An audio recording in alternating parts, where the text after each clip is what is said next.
Staying with the nation's green goal, the ambitious plan for the next 30 years is unveiled. The government laid out scenarios to help reduce greenhouse emissions in various industries. Eum Ji-young fills us in. South Korea was ranked as the fifth largest emitter of greenhouse gases among the OECD member countries in 2018, emitting more than 727 million tons.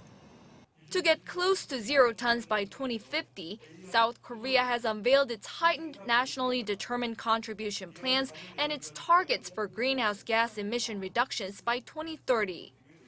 The government also came up with 2 different scenarios for different industries to reach carbon neutrality by 2050. The electric heat production sector that emits the largest amount of greenhouse gases will revolve around renewable energy. Under Scenario A, all fossil fuel plants will be suspended, and Scenario B will be geared towards utilizing liquefied natural gas development. For these, we need to push for carbon neutrality, utilizing a private market system as well. The government plans to significantly reduce greenhouse gas emissions for specific industries, including steel and petrochemicals. From a combined 260 million tons emitted in 2018, its goal is to reduce greenhouse gas emissions by 14.5% in 2030 and by 80% to 51 million tons in 2050. For the steel industry, the government plans to reduce emissions by 95% by implementing future technologies.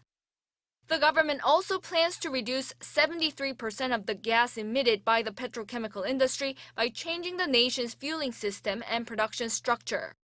Semiconductor and display industries have a planned reduction of 78% by improving energy efficiency.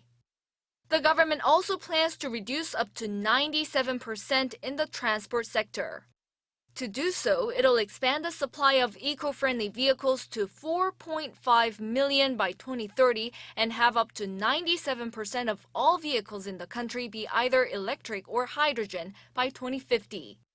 The government also plans to cut greenhouse gas emissions in other ways, such as constructing energy-efficient buildings and houses and by improving farming methods.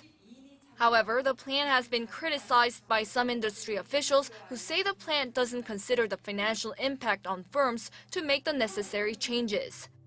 They also say that slashing carbon emissions would diminish South Korea's competitive edge as a large proportion of the country's economy revolves around manufacturing. Eum Ji-young, Arirang News.